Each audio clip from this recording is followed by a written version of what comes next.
Hello दोस्तों, नमस्कार। मैं आदित्य चौधरी आप सभी का अपने यूट्यूब चैनल न्यू एग्री वाला पे हार्दिक स्वागत करता हूं। आज हम इस वीडियो के माध्यम से एग्रो फॉरेस्ट्री पार्ट 2 के बारे में डिस्कस करेंगे। जैसा कि हमने प्रीवियस लेक्चर में एग्रो फॉरेस्ट्री के बारे में, फॉरेस्ट्री के बारे में, सोशल फॉरेस्ट्री के बारे में, classification of forestry and classification of agro forestry के बारे में डिस्कस किए थे। तो आज इसी क्रम में आगे बढ़ते हुए हम जो है डिस्कस करेंगे और देखते हैं कि क्या क्या जो है इसमें डिस्कस करना है। सबसे पहले फॉरेस्ट के बारे में डिस्कस करेंगे। तो फॉरेस्ट के बारे में हम डिस्कस करने से पहले आप लोग बता दें कि ये लेक्चर जो है बहुत इंपॉर्टेंट रहने वाला है, क्योंकि यहाँ से क्वेश्चन बनते भी बनते हैं किसी भी कम्पिटेटिव एग्जाम में। तो आप इस वीडियो में बने रहिएगा और देखिएगा कि आगे हमारे साथ क्या क्या है इसमें, जो आपके लिए बहुत इंपॉर्टेंट रहने वाला है। सबसे पहले हम देखते हैं फॉरेस्ट क्या होता है। फॉरेस्ट जो होता है वो डायरेक्ट करता है लैटिन जो है वर्ड से, फॉरेस्ट से।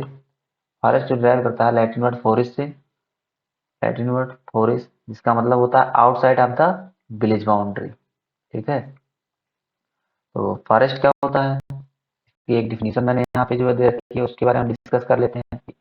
Forest is defined as the plant community predominantly of tree and other woody vegetation usually with closed canopy. तो इसमें क्या करा कि फॉरेस्ट जो है प्लांट कम्युनिटी होता है जो, और जो है जिसमें ट्रीज होते हैं और अदर वुडी वेजिटेशन होते हैं और क्लोज्ड कैनोपी के साथ होते हैं, तो उसे हम फॉरेस्ट कहते हैं।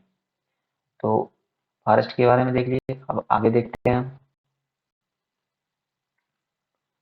अब यहाँ हम देखेंगे classification of forest. Classification of forest देखेंगे, इसमें फॉरेस्ट का क्लासिफिकेशन कितने प्रकार से किया गया है, किस किस बेसिस पे किया गया है। ठीक है, ये सब देखेंगे हम।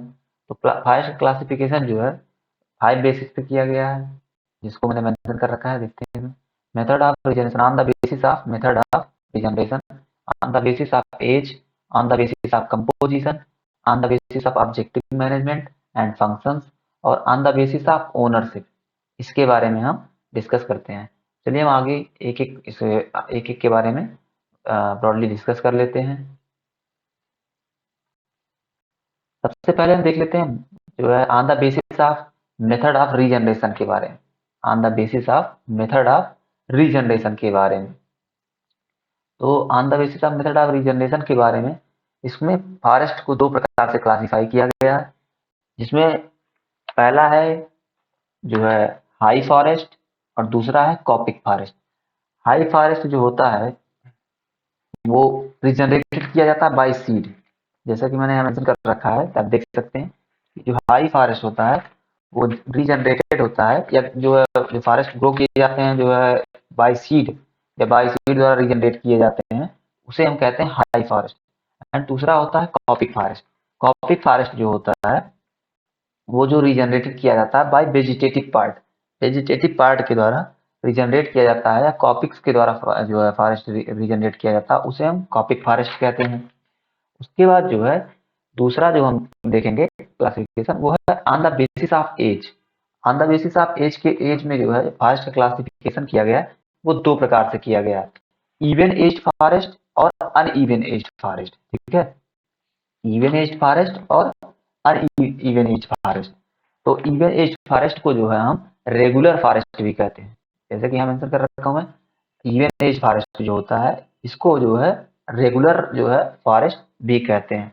तो रेगुलर फॉरेस्ट क्या होता है? रेगुलर फॉरेस्ट वह होता है जिसमें जो प्लांट्स हों जो है या ट्रीज हों वह एक सेम एज की हों, एक सेम एज की हों। तो जो है ऐसा तो जो है नेचर के द्वारा पॉसिबल तो है नहीं कि सभी फॉरेस्ट जो है सभी फॉरेस्ट में सभी प्लांट एक जैसे हों। तो यह जो फॉरेस्ट होता है वो मैन मेड होता है। ठीक है, मैन द्वारा जो प्लांटेड किए हुए फॉरेस्ट होते हैं उसे इवन एज फॉरेस्ट या रेगुलर फॉरेस्ट कहते हैं। तो इसमें जो है इसका एग्जाम्पल मैंने दे रखा है। इस फॉरेस्ट का एग्जाम्पल है नीलांबर टीक जो है प्लांटेशन, जो 1842 में जो है प्लांटेड किया गया था। नीलांबर टीक प्लांटेशन वह इसका एग्जाम्पल है इवन एज जो है फॉरेस्ट का, और इसे रेगुलर फॉरेस्ट भी कहते हैं। और इस फॉरेस्ट का जो है जो ट्री होते हैं इसमें वो ऑलमोस्ट सेम एज के होते हैं सभी जो है। यह नेचर द्वारा प्रोड्यूस नहीं किया जा सकते, क्योंकि नेचर द्वारा सेम एज के फॉरेस्ट जो है तो प्रोड्यूस किए नहीं जा सकते हैं। इसमें जो है डिफरेंट एज के फॉरेस्ट हो जाते हैं। तो ये मैन द्वारा जो है प्लांटेड फॉरेस्ट होता है, उससे हम क्या कहते हैं, इवन एज फॉरेस्ट कहते हैं। अब हम देख लेते हैं दूसरा, uneven age forest. Uneven age forest क्या होते हैं, जिसमें जो है जो ट्रीज होती हैं वो डिफरेंट डिफरेंट एज की होती हैं, और ये नेचर द्वारा प्रोड्यूस की जाती हैं या नेचर द्वारा प्लांटेड होती हैं, या जो है नेचर द्वारा इसमें जो है ग्रो किया जाता है। जैसे जो है हमारा सतपुरा फॉरेस्ट हो जाएगा, इसमें एग्जाम्पल जो है सतपुरा फॉरेस्ट हो जाएगा। और जो जो है इसको हम हटा लेते हैं थोड़ी सी देखिए हमको, जो even age uneven age forest है उसको हम क्या कहते हैं, इर्रेगुलर फॉरेस्ट। ठीक है, इर्रेगुलर फॉरेस्ट भी कहते हैं। कभी कभी पूछ लेता कि इवन एज फॉरेस्ट को क्या कहते हैं। इवन एज जो फॉरेस्ट होता है उसे हम कहते हैं रेगुलर फॉरेस्ट, और जो अनइवन एज फॉरेस्ट होता है उसे हम कहते हैं इर्रेगुलर जो है फॉरेस्ट। इस फॉरेस्ट को जो है नेचर द्वारा प्रोड्यूस किया जाता है, नेचर द्वारा ग्रो किया जाता है, नेचर द्वारा प्लांटेड होता है। और इस फॉरेस्ट में जो ट्रीज होती हैं वो डिफरेंट एज की होती हैं। इसमें लिखा हुआ देखिए, forest having trees all age of all age, मतलब डिफरेंट एज की होती हैं। और सतपुड़ा फॉरेस्ट इसका एग्जांपल है, इसका एग्जांपल भी याद रखिएगा, कभी कभी पूछ लेता है। उसके बाद जो है हम जो दूसरा क्लासिफिकेशन, तीसरा दो तो हम डिस्कस कर चुके हैं, ऑन द बेसिस ऑफ जो है regeneration and on the basis of age. अब तीसरा हम डिस्कस कर लेते हैं on the basis of composition. On the basis of, जैसे कि यहाँ पे लिखा हुआ टर्म कंपोजिशन। कंपोजिशन का मतलब होता है कि मिक्सचर टाइप का एक जो है कंपोजिशन होता है, जैसे क्या क्या, जैसे तो इसमें जो फॉरेस्ट की क्लासिफिकेशन दिए थे वो दो प्रकार से दिया गया। दो क्लासिफिकेशन है इसमें, pure forest and mixed forest. Pure forest में जैसा कि आप जो है देख सकते हैं, प्योर का मतलब प्योर होता है, इसमें कोई मिलावट ना हो, उसे हम प्योर कहते हैं। ठीक है, कोई मिक्सचर ना हो। तो प्योर का मतलब क्या होता है, जो एक ही स्पीसीज के, ठीक है, सेम स्पीसीज के प्लांट जो है लगभग मोर देन 80% पाए जाए, मोर देन 80% पाई जाए, जो है वो लेस देन 80% से कम ना पाई जाए। 80% से सेम स्पीसीज के प्लांट जो है 80% से कम ना पाया जाए, वह फॉरेस्ट जो होता है प्योर फॉरेस्ट का मतलब एक ही तरह के एक ही स्पीसीज के प्लांट जो है पाए जाते हैं इसमें, और उनकी संख्या जो होती है वो 80% से कम नहीं होनी चाहिए। उस फॉरेस्ट में हम जो है प्योर फॉरेस्ट के, जैसे कि यहाँ पे देख सकते हैं, मैंने एक इमेज लगा रखा है, तो आप इसमें देख सकते हैं प्योर फॉरेस्ट दिया हुआ है जो है, जिसमें एक ही जो है तरह के, एक ही स्पीसीज के और एक ही तरह के प्लांट जो है दिखाई दे रहे हैं, तो उसे जो है हम क्या कहते हैं, प्योर फॉरेस्ट। और मिक्स्ड फॉरेस्ट, मिक्स्ड फॉरेस्ट क्या होता है, जिसमें जो है दो या दो से अधिक प्रकार की स्पीसीज पाई जाती हैं, उसे हम मिक्स्ड फॉरेस्ट कहते हैं। ठीक है, जैसे कि मैंने यहाँ फोटो जो है अटैच कर रखा है, लगा रखा है, तो आप देख लीजिए एक इमेज के द्वारा, इसमें डिफरेंट टाइप्स के जो डिफरेंट स्पीसीज के जो है प्लांट्स दिखाई दे रहे हैं, और डिफरेंट जो है हाइट्स के भी हैं अपना जो है, देख लीजिए इसको। उसके बाद हम आगे बढ़ते हैं और डिस्कस करते हैं कि और आगे इसमें क्या है आपके लिए। तो हम देख लेते हैं on the basis of function. On the basis of function, on the basis of function जो है उसके, उसमें जो है फॉरेस्ट को क्लासीफाई किया गया है तीन बेसिस पे, और जो है तीन बेसिस पे, पहला हो जाएगा प्रोडक्शन फॉरेस्ट, दूसरा हो जाएगा प्रोटेक्शन फॉरेस्ट, और तीसरा हो जाएगा फार्म फॉरेस्ट। ठीक है, तो प्रोटेक्शन प्रोडक्शन फॉरेस्ट जो है, इसको हमने जो है प्रीवियस लेक्चर में भी डिस्कस किया था, तो इस लेक्चर में भी हम जो है डिस्कस कर लेते हैं कि प्रोडक्शन फॉरेस्ट हुआ होता है जिसके द्वारा हम जो है, जिस जिस फॉरेस्ट के द्वारा जो है हम जो है अपना जो टिम्बर होता है, जो है फॉडर होता है, फ्यूल होता है, या और भी चीजें होती हैं जिसके द्वारा हम प्रोड्यूस करते हैं जो है अपने यूज के लिए, ह्यूमन यूज के लिए, उसे हम प्रोटेक्शन फॉरेस्ट कहते हैं।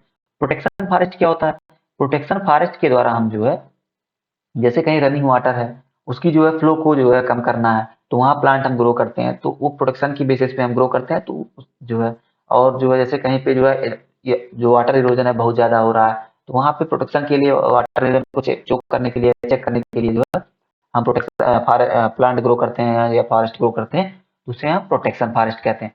फार्म फॉरेस्ट क्या होता है, फार्म फॉरेस्ट जैसे जो है हम अपने यहाँ जो है देखते होंगे, गाँव में देखते होंगे कि जो जो हमारे यहाँ जो है फार्म होते हैं, यानी कि जो प्लाट होते हैं, खेत होते हैं जो है, जहाँ पे हम जो है खेती करते हैं, क्रॉप्स ग्रो करते हैं, उसके जो है मेड़ों पे जो है, रिड्स पे जो है, रिड्स पे मेड़ों पे जो है हम प्लांट्स ग्रो करते हैं, तो उसे हम फार्म फॉरेस्ट कहते हैं। ठीक है, इससे फार्म की, और जिससे जो इससे जो फार्मर्स की जो है इनकम जो है बढ़ जाती है, या जो है अधिक इनकम उससे प्राप्त करता है, उसे फार्म फॉरेस्ट में रखते हैं हम जो। ठीक है, उसके बाद देख लेते हैं on the basis of ownership. जैसा कि यहाँ लिखा हुआ ओनरशिप, ओनरशिप मतलब कि स्वामित्व, ठीक है। तो स्वामित्व के बारे में इसमें जो है 3 प्रकार से जो है क्लासिफाई किया गया है। पहला गवर्नमेंट जो है ओन फॉरेस्ट, दूसरा है प्राइवेट फॉरेस्ट और तीसरा जो है पंचायत फॉरेस्ट जो है या सोशल फॉरेस्ट कहते हैं। तो गवर्नमेंट फॉरेस्ट जो गवर्नमेंट ओन्ड हो, जिस पे गवर्नमेंट का जो स्वामित्व गवर्नमेंट का हो, तो 96% फॉरेस्ट जो है वो गवर्नमेंट फॉरेस्ट ही है, ठीक है। 96% फॉरेस्ट जो है वो गवर्नमेंट फॉरेस्ट ही है। उसके बाद देख लेते हैं कि प्राइवेट फॉरेस्ट। प्राइवेट फॉरेस्ट क्या होता है? जो कोई जो इंडस्ट्रीज जो है या कंपनी द्वारा ग्रो कराया जाता है अपने यूज यूज के लिए, तो उसे हम प्राइवेट फॉरेस्ट कहते हैं। जैसे कि मैंने एग्जांपल दे रखा है यहाँ पे, बिल्ट फॉरेस्ट। बिल्ट पेपर मिल ने एक फॉरेस्ट ग्रो कराया था, जो जो है प्राइवेट फॉरेस्ट के अंडर में आएगा। हम आगे देख लेते हैं कि पंचायत फॉरेस्ट क्या होता है या सोशल फॉरेस्ट, ठीक है। यहाँ दिया हुआ पंचायत फॉरेस्ट या सोसाइटी फॉरेस्ट, ठीक। तो पंचायत फॉरेस्ट और सोसाइटी फॉरेस्ट क्या होता है? पंचायत फॉरेस्ट और सोसाइटी फॉरेस्ट वो होता है जो है पंचायत द्वारा या सोसाइटी, एक किसी स्पेसिफिक सोसाइटी द्वारा या स्पेसिफिक पंचायत के द्वारा, जैसे कि जानते ही गांव में पंचायत होती है, तो जो है एक स्पेसिफिक पंचायत द्वारा या स्पेसिफिक सोसाइटी के द्वारा फॉरेस्ट को ग्रो कराया जाता है, तो ग्रो किया जाता है, ग्रो कराया जाता है, तो उसे हम क्या कहते हैं? पंचायत फॉरेस्ट कहते हैं। इसका एग्जाम्पल जो है पंजाब में एक है जो है लालवन कम्युनिटी रिजर्व, उसको पंचायत द्वारा या सोसाइटी द्वारा ग्रो कराया गया था, तो उसका एग्जाम्पल ये है। इसको आप याद रखिए, ये क्वेश्चन इंपॉर्टेंट है, ठीक है। उसके बाद इसको हम हटा लेते हैं थोड़ा सा। उसके बाद हम देख लेते हैं कि कुछ जो है इम्पोर्टेंट टर्म है, कुछ इम्पोर्टेंट जो है फॉरेस्ट के टाइप्स हैं जो है एग्जाम में बहुत अधिक पूछे जाते हैं जो है, तो इससे क्वेश्चन बनते ही बनते हैं। तो हम इसको देख लेते हैं, इस पर डिस्कस कर लेते हैं। सबसे पहले हम देख लेते हैं कि वेरी डेंस फॉरेस्ट क्या होता है। Very dense forest, very dense forest वह फॉरेस्ट जिसकी जो है कैनोपी कवर एरिया जो होती है, कैनोपी कवर एरिया होती है, वो 70% से अधिक हो, ठीक है। जहाँ पे फॉरेस्ट की कवर एरिया जो हो या उसकी डेंसिटी जो हो, उसकी कैनोपी की डेंसिटी जो है वो 70% से अधिक हो, ठीक है। 70% से अधिक हो, उसे हम क्या कहते हैं? वेरी डेंस फॉरेस्ट कहते हैं, वेरी डेंस फॉरेस्ट कहते हैं। उसके बाद जो है moderate dense forest. Moderate dense forest क्या होता है? मॉडरेट डेंस फॉरेस्ट वह होता है जिसकी कवर कैनोपी एरिया जो होती है, cover canopy density, cover canopy area, वो 40% से जो है 40% से अधिक और 70% से कम हो, ठीक है। 70% से कम हो, ठीक है। 40-70% के बीच में हो तो उसे कहते हैं मॉडरेटली डेंस फॉरेस्ट, ठीक है। उसके बाद जो तीसरा होता है ओपन फॉरेस्ट। ओपन फॉरेस्ट क्या होता है? जिसकी कैनोपी डेंसिटी जो होती है, canopy density, cover canopy density area जो होती है, वो जो है 10% से लेकर के 40% के बीच में, यानी 10% से अधिक और 40% से कम हो, उसे ओपन फॉरेस्ट कहते हैं, ठीक है। श्रब्स क्या होती है? जिसकी कैनोपी डेंसिटी एरिया जो होती है श्रब्स की, वो 10% से कम हो, ठीक है। 10% से कम हो उसे हम क्या कहते हैं? श्रब्स कहते हैं। इसको मैं फिर से रिपीट कर, वेरी डेंस फॉरेस्ट जो है क्या होता है? 70% जिसकी कैनोपी एरिया जो है, कैनोपी डेंसिटी या कैनोपी एरिया जो होती है वो 70% से अधिक हो, उसे वेरी डेंस फॉरेस्ट। जो इसकी मॉडरेट फॉरेस्ट क्या होता है? जिसकी जो है 40% से अधिक और 70% से कम हो, उसे मॉडरेटली डेंस फॉरेस्ट कहते हैं। ओपन फॉरेस्ट क्या होता है? जिसकी 10 से अधिक और 40% से कम कैनोपी डेंसिटी एरिया हो, उसे हम कहते हैं ओपन फॉरेस्ट। क्या होता है? जिसकी जो है डेंसिटी जो होती है, कैनोपी डेंसिटी, वो 10% से कम हो, ठीक है, उसे हम श्रब्स कहते हैं। फिर हम आगे डिस्कस कर लेते हैं। मैंने यहाँ पे इमेज लगा रखी है, इमेज के बारे में समझने की कोशिश करते हैं कि वेरिएंस जो है इमेज के द्वारा हम काफी क्लियर कर सकते हैं कि काफी देखिए कौन सा वेरिएंस फॉरेस्ट है, कौन मॉडरेटली है, कौन ओपन है और कौन श्रब्स है। तो सबसे पहले हम इसको देखते हैं वेरी डेंस फॉरेस्ट को। वेरी डेंस फॉरेस्ट में हम देख सकते हैं कि इसमें देखिए कैनोपी जो है काफी ज्यादा जो है अधिक है, जो है जैसा कि उसमें दिखा डिफिनेशन में दिया गया कि मोर देन 70% होना चाहिए। तो देख सकते हैं आपकी बहुत ज्यादा डेंस है, ये काफी घना है जो है, तो इसलिए वेरी डेंस फॉरेस्ट कहते हैं। मॉडरेटली ये थोड़ा कम घना है, इससे जो है काफी जो है थोड़ा कम जो है डेंसिटी है इसकी, तो इसीलिए इसे हम क्या कहते हैं? Moderately dense forest. इसको देख लीजिए ओपन फॉरेस्ट, जैसा इसमें लिखा हुआ है कि ओपन, इसका नाम ही ओपन फॉरेस्ट है। तो ओपन फॉरेस्ट में देख लीजिए काफी ओपन दिख रहा है, कहीं दूर दूर प्लांट्स हैं जो है, इसकी डेंसिटी बहुत कम है। और श्रब्स में आप देख रहे हैं काफी छोटी छोटी झाड़ियां हैं जो काफी दूर दूर पे हैं, इसलिए हम श्रब्स कहते हैं इसको, ठीक है। अब आगे देख लेते हैं।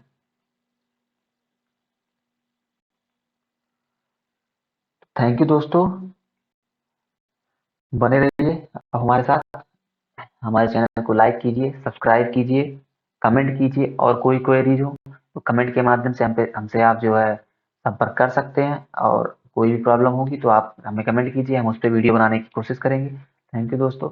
और हमारा एक टेलीग्राम चैनल है न्यू एग्री वाला के नाम से, आप उसमें जुड़ जाइए। उसमें जो है पर डे कॉम्पिटिटिव क्वेश्चन जो है आपके लिए प्रोवाइड किए जाते हैं, क्विज प्रोवाइड की जाती है। थैंक यू, धन्यवाद।